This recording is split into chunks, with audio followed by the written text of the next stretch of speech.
today is going to be a wondrous new adventure for all of us. Very, very large thanks to Leanne Lavender and Kathy Berger-Kay and Marissa Najarian and Johnny Rogers, who just did something to his knee terrible, but this is how this gathering came together. And congratulations for joining us, and thank you, immense thank yous. This is now, believe it or not, it's ECSL's 28th year. So we go back to 1994, just following the LA riots, and here we are 28 years later. But now, as we talked about, we are united globally, so that makes for a very exciting beginning. I do want to say that as part of our establishing how we're relating to each other and what everybody's needs are, Marissa and I are conducting one-on-one, two-to-two conversation, paired conversations with schools. So it's a much more intimate conversation on what your needs really are, the biggest challenges you're facing. And if you're interested in that, please email me. You have the email address. So just please email, and we'll set up a time to pair you with another school and just really get a chance to talk. A couple people on this call have done it, and it was so mutually rewarding for everybody. And I do encourage you, because ECSL exists only to network with you and support you emotionally, creatively, and with inspiration and deep information. And we are very fortunate that we're together in this space. So with that, I am going to toss to Leanne. I want to welcome her from Canada. Special day, folks. This is really going to be good. So. Oh, thank you so much, Donna. And it's just an honor to be here and to be part of this gathering. And I really appreciate what you said about this global community that's gathered here tonight on this meeting, because I think that, when we think about our lives being so virtual and hybrid and, all of these different things that they've been over the past year, sometimes I'm guilty of this. I can think about the deficit side of things and maybe some things I miss and some things I've missed out on. But this is a real bonus to having more virtual experiences in our lives, right? To be able to connect like this. So I really appreciate what you said. Yeah, it's great. I just want to say, just before we really dig into it, now that there's more of us on the screen, we're going to take a moment to pause and to center ourselves. And so we can sort of focus in, and we will invite Kathy to lead that, and then we will get into the deeper context. Well, first of all, it's wonderful to see you all on my screen. I just need to say, Angie, I just want to send you some special love right now from the message you sent me. So she lost a colleague recently, and I just want to let you know that I'm just thinking of you, and I'll be carrying that in my heart. So I just wanted you to know that. So thank you. So, a few of us were on early and just shared what we were, where we are right now, and not just physically, but in the larger sense, and a word that describes what we bring to the space and what we need. And there was a lot about connection, feeling calm, needing some calm, feeling overwhelmed, and just feeling like just here. So I'd like to do just a little bit about breathing so that we all kind of come and arrive in the space together. Has anybody had a little bit of a hectic day so far? I'm just curious. Does that relate to anybody in this space? I had a feeling, let me just say, good guess, right, Leanne? Good guess. So what I'm going to invite everyone to do is, if you would like, it's just to sit, really take a moment and look at how you're sitting so that you are really upright in a way that's comfortable for your spine. And also from the front of your body, and that maybe you just lift your arms up for a moment and let them just drop. And everyone, let's do that. Lift your arms up and then drop just your shoulders, and then just drop your elbows, and then drop the rest of your arms, so that your whole, like that shoulder area, just really comes down with you.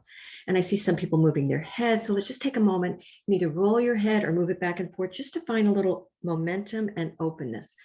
And then when you're ready, take your hands and place them, if you like, just gently on your lap, wherever it's comfortable for you, so that you have a sense of your body in this space with your feet on the ground, if we can do that from where you're sitting.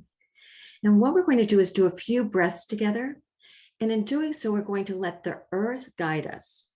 So some of us know the song, I feel the earth move under my feet, right?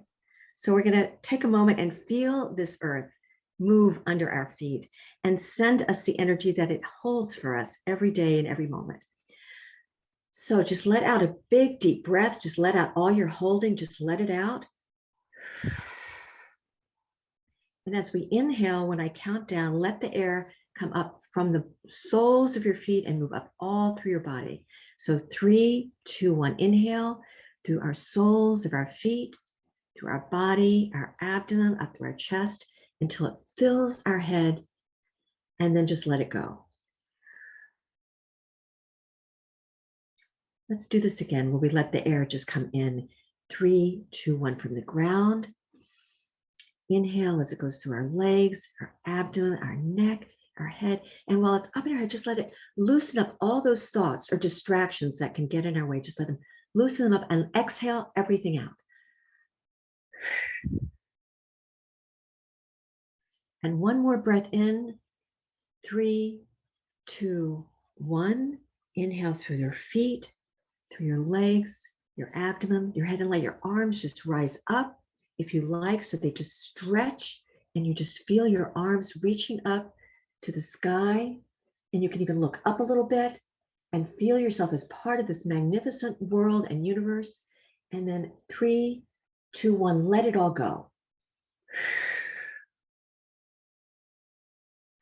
When you're ready, just open your eyes and look around and see if even through this virtual space, you can connect with the eyes of other people. Just take a moment and connect with the eyes of others.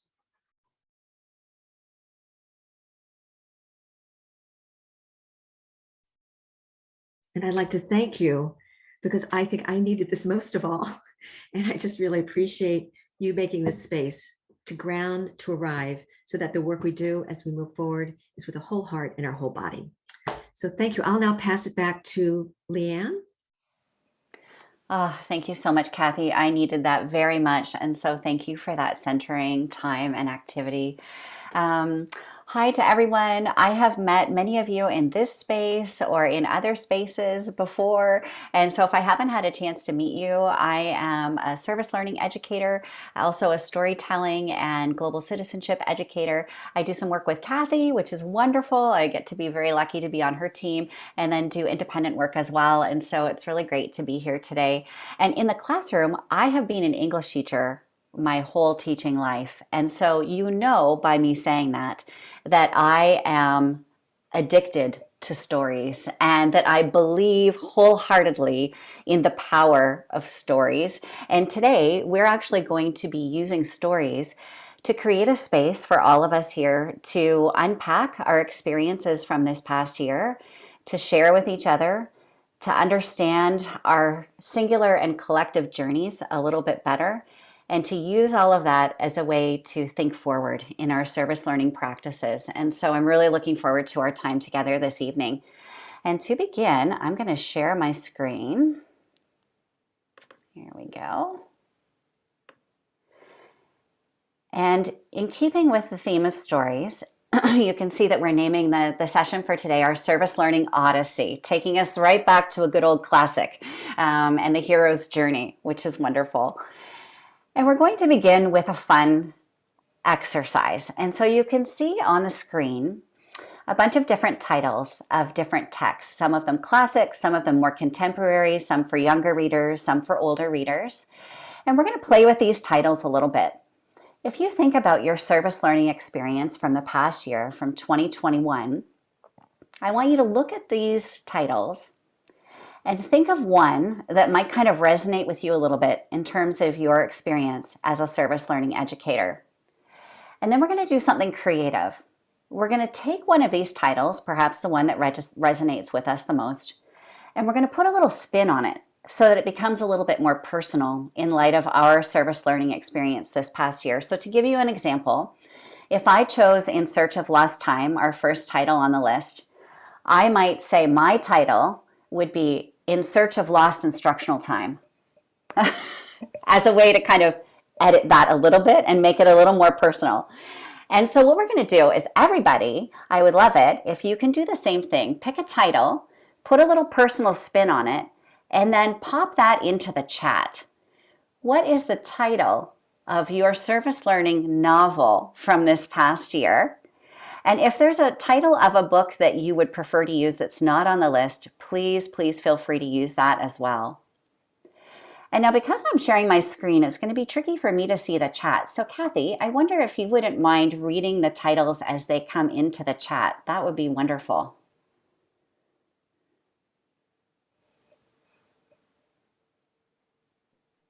I've got A Wild Meaning Chase.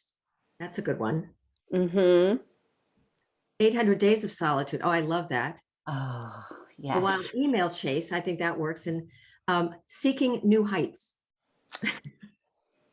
Nice. Oh, this is great. Their eyes were watching the screens. Okay, that's great.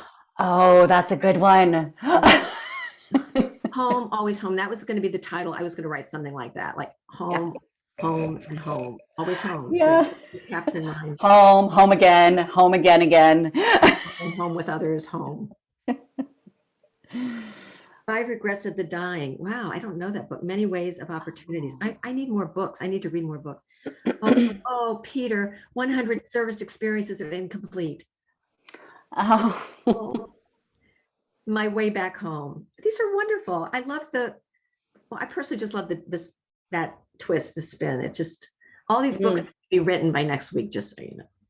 Yes, I think we should actually take a stab at writing some of them because these titles are too good. Wonderful. Oh, thank you so much, Kathy. Is that the end of what we have coming in the chat there? Well, Carolyn just added, if I make it to Friday. Oh. Excellent. Oh my goodness. And I think sometimes as teachers, we can feel that on a regular basis, but this past year has magnified that, right, in the most unexpected of ways often. So thank you so much for that.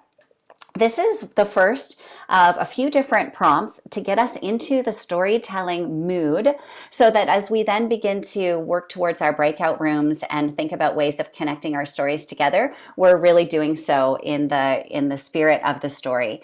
And so I'm going to progress to the next slide. We're going to have some prompts that play off of some of these classic story elements to again begin unpacking some of our experiences. So some of you may have been on the call a couple of meetings ago where we looked at Slido and we learned about this tool. It's a very cool tool for interactive things like this. So I'm going to have everybody join Slido. You can do that one of two ways. You can either scan the QR code that's on the screen, or you can go to slido.com, excuse me, and then use this numerical code to join. And it should pop you right onto our presentation. And then as the next prompt surface, you'll be able to enter your answer and it'll show up visually on the screen. So I'll just give everybody a few seconds to get onto Slido. And when you are on Slido, if you just want to give a thumbs up on your camera, then that would be great. And we can get a sense of who's there. I just want to say that QR code pops you right into it. So there you go.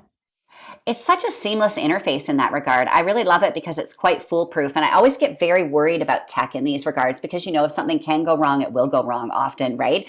When you're presenting, but Slido is very, very reliable. Okay, does anybody need more time or can we move to the next slide? We're good? Okay, awesome. Here we go. Our first question is this one. What best describes the setting of your service learning journey this past year? So we have Home Alone, Schoolhouse Rock, all virtual, all the time, and a mixed bag. Okay. It's so interesting. I love watching this because as people, you know, continue to input the answers, it's so interesting to see the sliders move. Okay, awesome. It looks like Home Alone is winning there in terms of most people feeling like that was the title. Oh, okay, a little bit more balanced. Awesome. Okay, let's go to the next prompt. Now this is an opportunity for you to come up with a word and type it into this particular slide in response to this question. What word would best capture the mood of your service learning journey this past year? And I really debated whether to use the word mood or tone here because, you know, English teachers get picky about these things and mood can vary throughout a text and then tone is static because it's like the overarching approach that the author takes toward the subject matter. It can sometimes change too, but generally it's a little more static. But I think for us, because this is something we feel, that the word mood really captured this a little bit better for me. Okay, here we go. I'm going to move this down. Anxious, frustrating, forgiving, rewarding, determined. Yeah, challenging. Elastic. That's a really interesting and good word. Disconnected, interrupted. Yeah, some of these words are connected, like fraught and interrupted and frustrating. They're all kind of related words, right? But interesting that challenging is a word that multiple people have put in there. Okay, thank you. This helps us to kind of paint a picture overall, which I think is really helpful. Let's go to our next question. So if you think about your story and you are the protagonist, if it's a classic story, if it's any kind of story, we know we need an antagonist. And so an antagonist doesn't always have to be an evil villain. An antagonist can be a concept, can be another character in the story. In this particular case, if you look at these options, loneliness, stress, sorrow, or anger, what would be the primary antagonist of your journey this past year? Yeah. Okay. Stress. I think probably all of the teachers in this room were juggling so many new and untested challenges this past year. And I'm guessing also you were kind of bouncing around from in-person to virtual to hybrid, trying to figure out what to do with your normal programming. Loneliness also right up there. Okay, thank you. The next question. Okay, again, I'm being super nerdy as an English teacher, right? Because we always think of these main conflicts in our story, and a good novel will always have them all, but there will always be one that is the most prominent. And so if you think about your journey, which of these is the most prominent for you? Person versus nature, person versus person, self, technology, or society? Okay, yeah, versus nature because of the pandemic. Versus self. Yes, I totally relate to that myself as well. So many personal decisions have had to be made this past year that have been challenging and difficult and have made me doubt sometimes whether I'm making the right decisions. Okay, person versus society. Yes, there have been so many challenges with the pandemic in that regard, and then beyond the pandemic as well. And especially depending on where we live, those challenges have been very difficult. Okay, thank you. And this is the last of our prompts just to get us really warmed up for our communal exercise. I would not want students to think about theme as just kind of like singular words, but in terms of ideas that would underpin the main theme that kind of overarches our journey this past year, what would you choose? Reflection and growth, self-awareness and identity, redemption and hope, or loss and grief?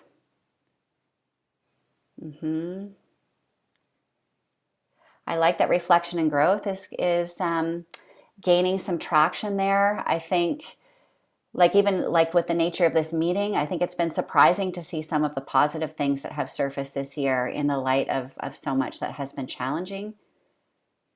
Yeah.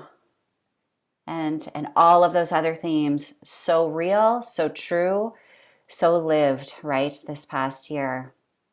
Yeah, thank you. Okay. I really appreciate you sharing your thoughts to get us rolling with this meeting today, because I'm really anticipating this will be a special space for us. We are all service learning educators. Where we are located throughout the world, we've faced some similar and some different challenges and opportunities this past year. And so I'm really looking forward to the conversations that will follow. And I hope that these prompts have just kind of started to get our minds rolling around, oh yeah, wait, what words would I put to this experience of my own this past year?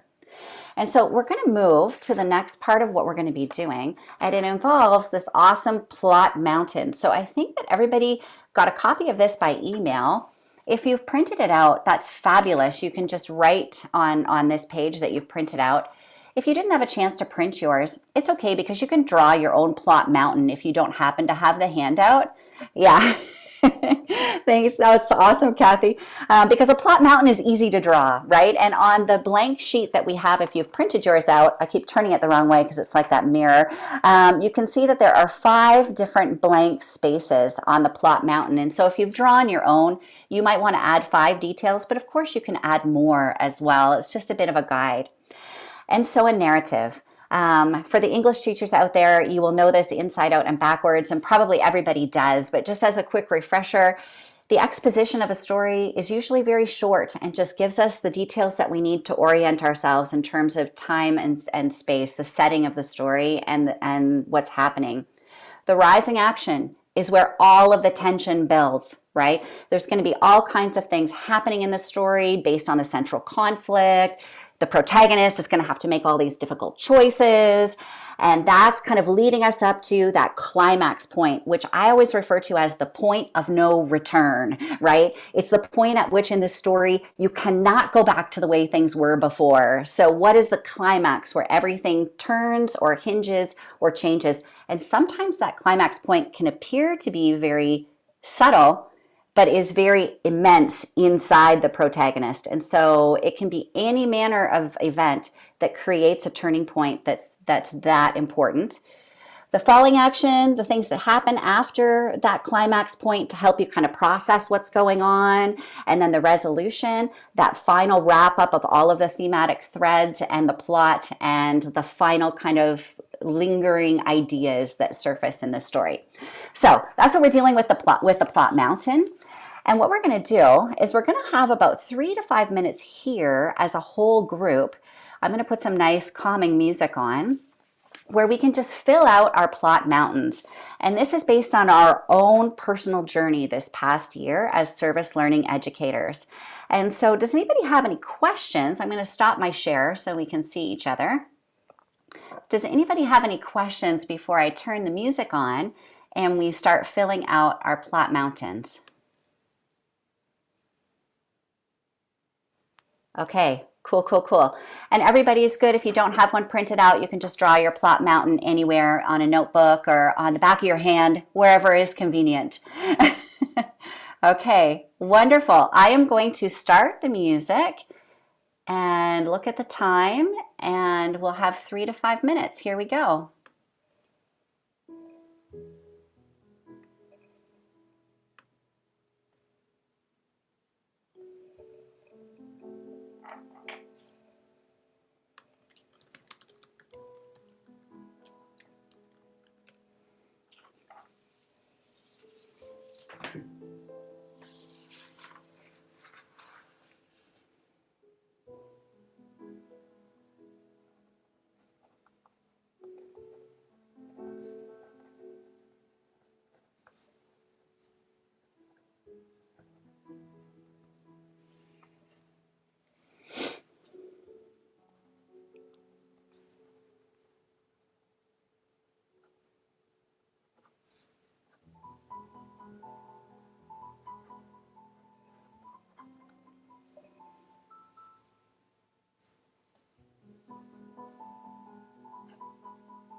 Okay, as that song winds down, I wonder if everybody feels like they're done or close to done, their plot mountain. If you need more time, just show me your hand in your video. Okay, looks like we're all good. Awesome. Okay, wonderful. We're going to have an opportunity to go into breakout rooms, and we have 30 minutes scheduled for our breakout room conversations. And I think this is where a lot of wonderful connections will be made. Hopefully in your room, you'll be able to meet people that you haven't met before, and also to create a real space where the four of you in your breakout room can have honest and real conversations with one another to explain and to explore your last year and how you feel and what you've thought and everything you've experienced. So how it'll work once we get into breakout rooms is that everybody will have 5 minutes to share their plot mountain with the other people in the breakout room. So you can kind of walk your participants through your story and explain what you've articulated in terms of your journey. And then after everyone has had a chance to share, I wonder if you could then pick up on a conversation. What common threads did you see emerging in the stories that were told? Excuse me. What did you learn? Sorry, frog in my throat. What did you learn listening to other people's stories? And what kind of insights are popping up in your mind as a result of the stories that you've listened to? And so we'll just dive in. Everybody shares. Then we have a chance to reflect together. And those prompts are on the planning document as well if you need to refer back to them. Donna, Marissa, Kathy, is there anything else we need to discuss before we go into the breakout rooms? Just in reference to your planning document, I just added into the chat our shared Google Doc that has access to those, as well as Leanne's slides that we just saw earlier. And so I will let everybody into breakout rooms. I'll be waiting in the main room in case anybody needs to let me know anything, and I'll be on the chat. And otherwise, we will see you out on the other side. Donna, Marissa, I just want to check, are people supposed to record on the Google Doc, or is this just pure conversation? This is just pure conversation. There's a space for recording later with our available time later, but for now, this is just open dialogue and getting to know each other. All right, here we go.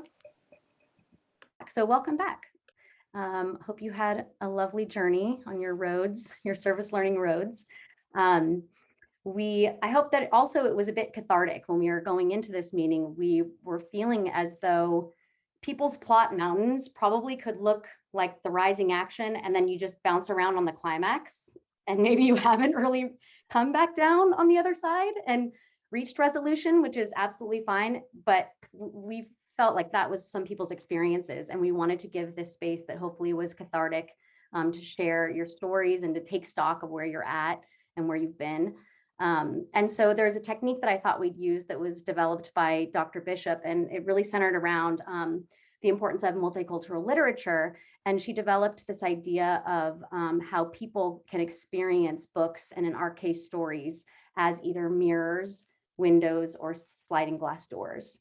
And when you experience a story as a mirror, you're seeing yourself reflected in that story. If you're seeing the story as a window, you're glimpsing another person's experience and maybe comparing and contrasting it to your own. And if you're experiencing it as a sliding glass door, it's something that you're peering in on, and then maybe you even step through into another world and immerse yourself in that story.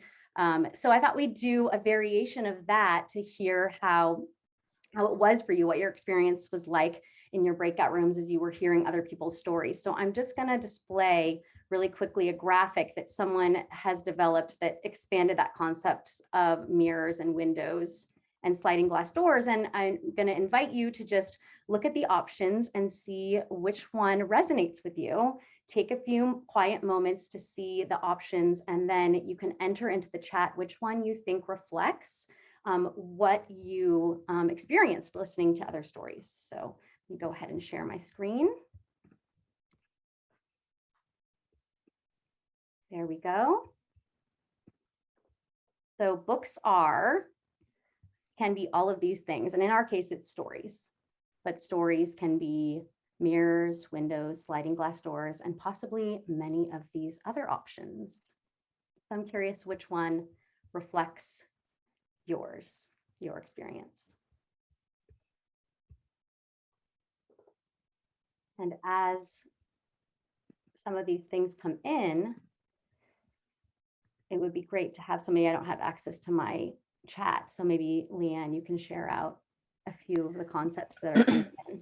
I would love to, Marissa, for sure. Kathy sees them as a window, Sarah, quiet corner, Yvonne, a sliding glass door, Madeline, mirrors, Hallie, mirrors. I love this graphic, by the way. I just did a screenshot because it's so awesome. Sabine, windows, Donna, beacons, Angie, mirrors and windows, Suji, windows, El Salas, window, Jenny, sliding door. Great. And so I will add this into the shared document in case anybody would like to use this going forward as a resource. And so as we think about what we experienced listening to other people's stories, we were hoping to hear from at least one from each of the breakout rooms that could expand on their selection of window, sliding glass door, what have you, and just tell us what the experience was like and how did things unfold for you. And it's really open. It's just conversational at this point. So it really can be anybody that would like to chime in. I'm going to stop sharing my screen so we can all be present together and see each other. And we'd love for you to expand on what your breakout room experience was like. I can share. Great. I mean, I love the idea of creating, you know, kind of a story for this past year, because I think most of us wouldn't believe that they actually happened. But what I found in our particular group, and I know Leanne was there, and Jamesa and Savannah, the theme that I found that was really consistent for all of us was that the universe really kind of provided areas for like personal and professional growth for all of us. And some of that growth came in the form of, you know, really clear challenges that came with COVID, but also those challenges, you know, that, well, for in our particular group that the women faced, you know, with COVID and their professional lives and balancing family, all of that. But in those challenges, we really kind of learned a lot about ourselves and our potential. And we created and we innovated. Savannah is expecting a child in 10 days. Jamesa is, you know, really kind of rediscovered her potential and created a system and a framework where she feels like she can be really successful. And Leanne is kind of taking that leap and being really courageous about following her passion.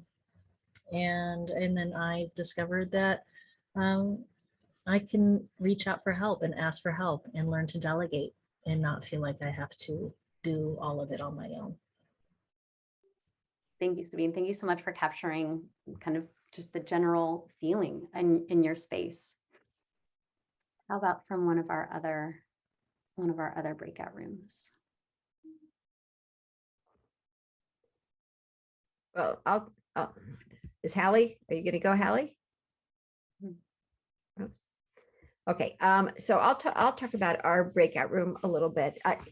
This was a great exercise to put the challenges in terms of the actions, a lot of the verbs, but the overlap of the challenges is very similar, and the direction people are heading. And in our room, so Suji actually made a life choice of changing a career in the midst of this and following more her heartstrings, which brought her. I'd rather you speak for yourself, but so correct me if it's not like right.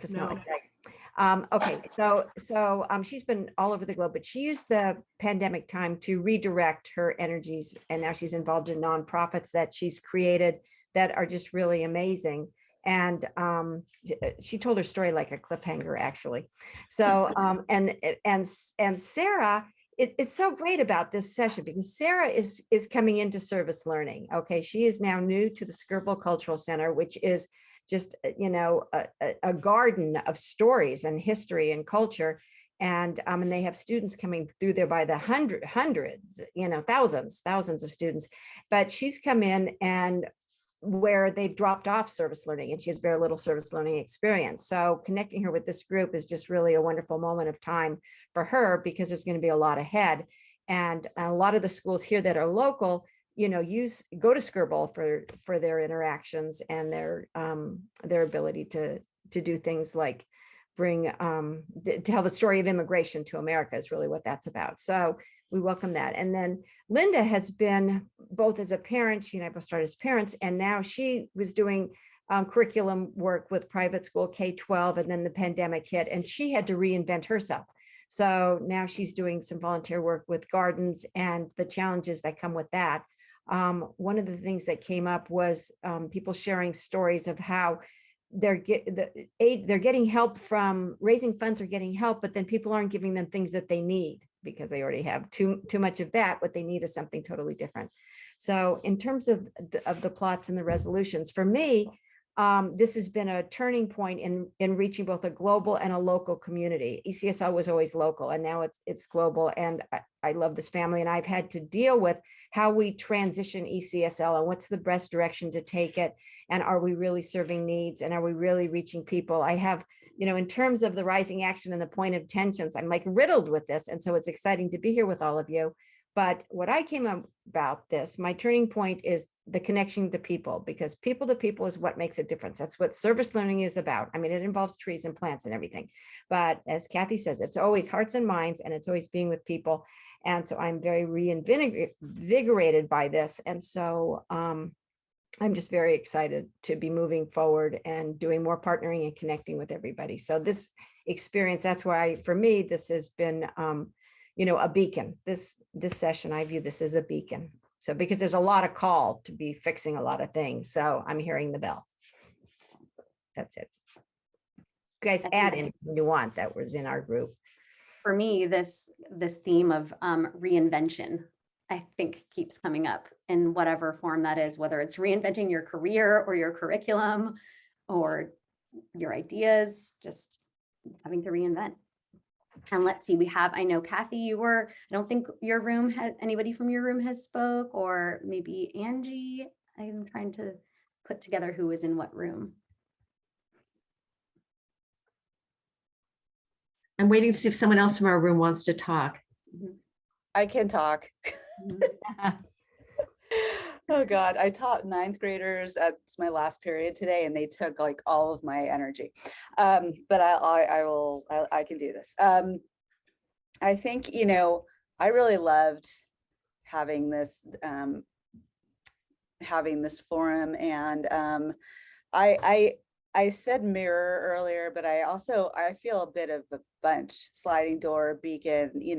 I'm so immersed in my own story that it was really helpful to see the light and reflection from other members of the group. I think this theme of like having to accept, adapt, readapt, like, okay, starting down here again, and then, okay, we're getting somewhere, and then stepping back a few more, and just also that theme of just rediscovering ourselves. And I mean, something that came up for me was really about like, when I sort of lost hope in the midst of like, how are we going to have in-person volunteering? And some of my students came up with their own idea of doing tutoring through virtual tutoring, and they created it. And so this theme for me of like learning from students has been really big. But I may have spoken too much about my own experience, Kathy. Oh, you can never talk too much about that. I can jump in and add just a couple other things, but it was really a wonderful group who very diverse kind of situations, I thought, but each one we could all relate to and understand, and it added to our collective story.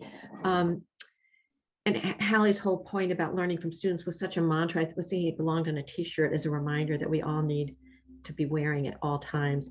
And then there was also the point about one of the things I liked, and I think you'll appreciate this, Leanne, is when Yvonne was talking. Yvonne, I hope you don't mind me talking for you, but she was talking about how after the whole story, she saw the resolution as a starting point. So it wasn't nothing. It's not, the story's not over. That was, again, it's like, the sequel, right? That we don't end, our stories don't end because the word resolution's there. It's the starting point. And I really love that idea. And how she's learning, that we're all learning, that we never stop learning. And I think that's really important.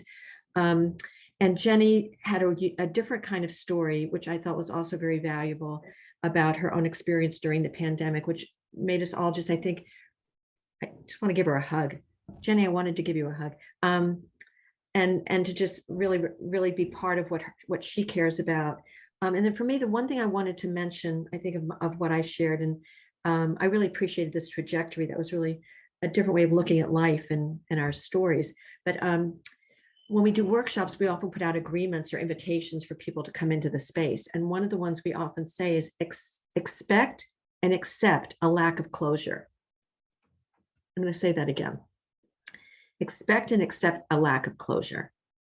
And I think that's what a lot of this time has been about. Like, we think it's going to go in that direction, and then it doesn't. So we got to, it's being nimble, which is one of those ideas, but also just know that it's not going to close it, like it's, it's not an over situation. Right, agile and pivot. So, and what a great learning for students, if that's what they come out of this with, learning how to be agile and flexible and see things anew again, and again, then maybe we've really educated them. So let them educate themselves. So I was grateful about that. And also just the whole concept of being grateful for what we can do and move forward as a group. So that was it. So thank you for this. There are a lot more conversations I want to have with my group. I want to keep talking. That was true. I would say that the title of my personal experience has been "We'll See." I feel like I'm saying that to my children, to everybody that I know all of the time. We'll see. We'll see what happens. And it's part of being agile and pivoting. So let's hear from the final breakout room. I think we still have a fourth group to share their experience. Yeah, Peter or Madeline, go ahead. Would you like to? Would you like to share? Sure. I was actually waiting for somebody else in the group. Obviously, I think we were all doing that. We were all waiting for somebody else to step up. We had a couple of common themes in ours, and I guess mostly was our journey as we tried to make the best of the last year, the last 2 years, both for ourselves, for our teachers, and for the kids. So that was, I think that was very evident in how we were elastic. I think that Madeline used that word, and I love that word. We were elastic in our expectations, in kind of telling the kids as well, the students, how they approached their service journey to also be a little bit more fluid. So that was definitely a word that I think kind of encompassed all of our mountains, an elastic mountain. So also a lot of us took a lot of time to plan. There was Hakon who actually took that time to kind of create a very beautiful and aesthetic framework. And that's, he took that step back to kind of make that plan and then find a different way for students to connect and also for students to engage in service learning. Angie was taking it again through the teacher lens and talked a little bit about the enthusiasm that it's, it all started at the top of or the bottom of the mountain with this enthusiasm and this energy and this kind of hope. And we all know that story of where that climax goes and where COVID hit and how we all had to pivot and adjust. And now how that's kind of starting to build up again. So that's where the resolution lies. So very, very common thread with all of us. I would say that was all our mountains, kind of very hopeful now, and how we were all trying to solve problems throughout the climbing and coming down the mountain. Did I do a team? If anybody, wants to jump in, if I'm, forgot something, please jump in. That was beautiful. Thank you, Peter. Well done. Yes, of course. Any other final comments before we kind of continue into our last phase? But I think it's really hard not to like do this with your arms when you're talking about your plot mountain, because it really just feels like our whole experience and our bodies have been going through that. Kathy. Yeah, first of all, I want to thank everybody, but I'd love to just hear from Leanne for a minute, because I know that you constructed this. I'm just curious what you, and looking at it now, after hearing these stories, what your thoughts are in this process and how it fits. Oh, thank you so much, Kathy. It's been amazing to hear those reflections, and certainly the experience in our room was just so wonderful to hear each other's stories and to see the common threads emerge without us even trying, right? Like, I think that because in service learning, we all tend to be very caring, passionate people. I think that we can sometimes feel like we're carrying a lot on our shoulders, and that it can feel sometimes like we're alone in our schools. And so to hear those stories and to see what people were going through and how those journeys intersected was amazing. And then I could hear that again in that final reflection from all of the other rooms.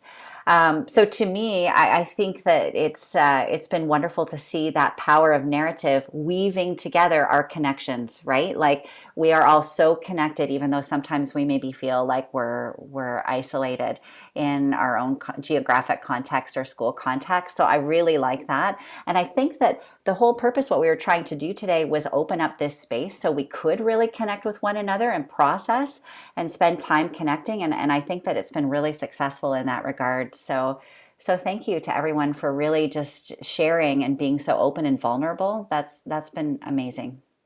I'd like to add too to the plan that Leanne's produced for all of us. It really is translatable for your classrooms and your students or your organizations or anybody you're working with. And that was kind of like one of the major goals, is reconnecting with a service learning process. And the experience that we all had with this, which was really, energizing and thoughtful. Any, young students even can do some form of this, and high schoolers, this is really perfect because their lives are so transitional now anyway. Yeah. So I, on behalf of Leanne, encourage you guys to take the plot mountains into your classrooms or your nonprofits that you're working with people, and help them see their stories. So. Actually, Donna, can I add on to that? Because I fully agree. And I think this might be interesting to do with our students in terms of helping them unpack their journeys personally from this past year as well, because I think that our students have been through a lot and are still processing what that means to them and to their own journey. And then, as you say, Donna, there's so many ways we could use this activity. So like, from a curricular perspective, you could pull this into any academic discipline and use a plot mountain type of approach for either a reflection activity or an anticipatory set or a hook where you're trying to activate prior knowledge. So I was thinking about this earlier today, and I was like, okay, would this work in any discipline? And so I was trying to think about different subject areas, and I was like, oh, like in science, you could do like the story of photosynthesis or the story of an electron. And in history, it could be something like the story of the US Civil War or the story of some other historic event. And then I was like, what about math? Because that one always is hardest for me. And I was like, well, what about like the story of adding fractions? And I was like, okay, like, yes, I could be a little sliver of a pie, but then I meet another sliver of a pie. And then what happens when we come together? And then da, da, da, da, da. And I was like, I think kids would really get into that kind of thing. So it might be a way to also like synthesize learning too. So as an activity, I think this is pretty flexible. You could use it in a variety of ways, and maybe even again as a reflection for those service learning experiences. So I hope it's a tool that might be useful in the future too. Leanne, I'm just going to just jump in there because I love all those examples, and you've clearly thought it through really beautifully. When I think of taking a moment like in history and taking a moment, not even the whole story, it can help kids learn about diplomacy. Like, what could somebody have done differently so that we can rewrite? Like, what would you do differently than that character in the novel or in real space or now? Like, how do you take something that's happening right? There's a lot of stuff going on in the world right now. Has anybody noticed? I'm just, and could you use this to like plot it and then help people rethink or look at all the options of where we could go from that climax, so that they constantly understand there's options, that we have choices and options as we make decisions that move us forward in a way that really takes care of each other rather than isolates each other. I love that. I just want, Yeah, yeah. Andrew wanted to talk. Yeah. Thanks. I just wanted to just celebrate. I wanted to celebrate everybody here for the work that you're doing in your schools to keep service learning such an important aspect as it should be in integrating students and learning in the classes and using it as interdisciplinary approaches. I mean, what I've heard here in the last hour and a half was really inspiring. Like, I'm inspired. I'm leaving this meeting inspired.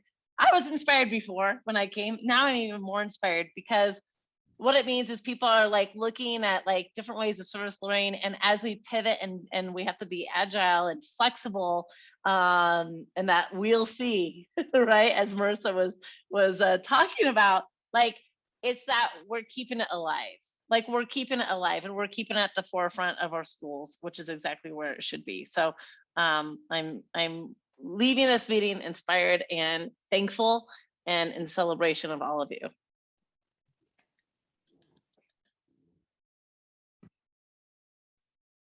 So great to have all this energy on the call. Donna had said one word that made me think about, how we want to end our time together, and it was the word kind of weaving together. And that's been a huge part of us with ECSL, is that we are kind of weaving together all of these different plot mountains, and we want to be a resource for all of you, so you can share stories amongst each other. And so one of the things that we had asked ahead of time on registration was, what are some of your common challenges? What are 3 of the most pressing issues that you're dealing with? And we've been able to explore some of that in some of our partner conversations, which we invite you onto at some point. You can reach out to us and we can set up a smaller, more intimate conversation. But the theme for me, which I brought with me today, was the book Same, Same, But Different. I don't know if you're familiar with this book, but it's about 2 pen pals on opposite ends of the globe, and how throughout their story, there was just common themes. There's variations on the same theme of family and even pets and play and all of these things, and how, there were differences, but there was also these commonalities. So one thing we won't have as much time to explore today, but that we want to invite you to, is that on the shared Google Doc, which I'll repost here, we did put some of those common themes that people shared when they registered. We selected about 4 of them, and I'll just kind of read them out so you can just hear what some of the things that are percolating amongst our community. And we're inviting you, if you're available, to add in some thoughts, your name, your school, your email, and share some reflections on how your approach to that, where you're at with these common themes. And we can have it as a running list and a way to help us weave together and connect each other. So I'm just going to kind of share them quickly as just a small moment to know going forward that as on the next chapters of our experience together, kind of where we can go. So one of the common themes was building service learning into the academic curriculum versus executing it outside of the classroom. such as in clubs or student life or just as school-wide special events. Another common theme was time management, battling school schedules to make time for the elements of service learning and finding enough schedule flexibility to make those service-related events happen. A third theme was buy-in from teachers, students, and administration. And the fourth was moving away from hours-based service towards more reflective practices to capture student service experiences. So we'll leave that as something to think about and percolate, and things that just to know are floating out there in the service learning ethos. If you have some reflections on those things, you're welcome to put it in our shared document. And I'm just going to turn it over to Donna to offer any last thoughts as we finish our time together. Right on time, which is like really impressive. So the Google Doc is available on our website, www.discoverecsl.org. All of our Zoom conferences, gatherings have been taped, and they're available for your access. And each one has an accompanying Google Doc that has just a ton of reference information, resources, and just helpful things. So we encourage you to use that. It's easy to spot in our website now because we had a conversation and we were told that wasn't as workable. So we're here to meet all of your needs. Just a massive heart and love and thanks to Leanne and to Kathy and to Marissa and to all of you for your presence. Please reach out. We are here for you. So much came up today in my group and with all of you. Just send emails, whatever you need, connections to this, to that, questions, whatever. And would appreciate, all of us would appreciate if you do take time, go into the Google Doc, and the questions that you pose through your registration, where you have things that you can input, post it on the doc, and then people will connect with you, and we can connect with you and see, where we can share some commonality to fix some of those issues that are pending. So again, everybody, thank you so much. Be well. Love to the earth, love to the spirits. We all need to do this, and see you next time, which will be in April.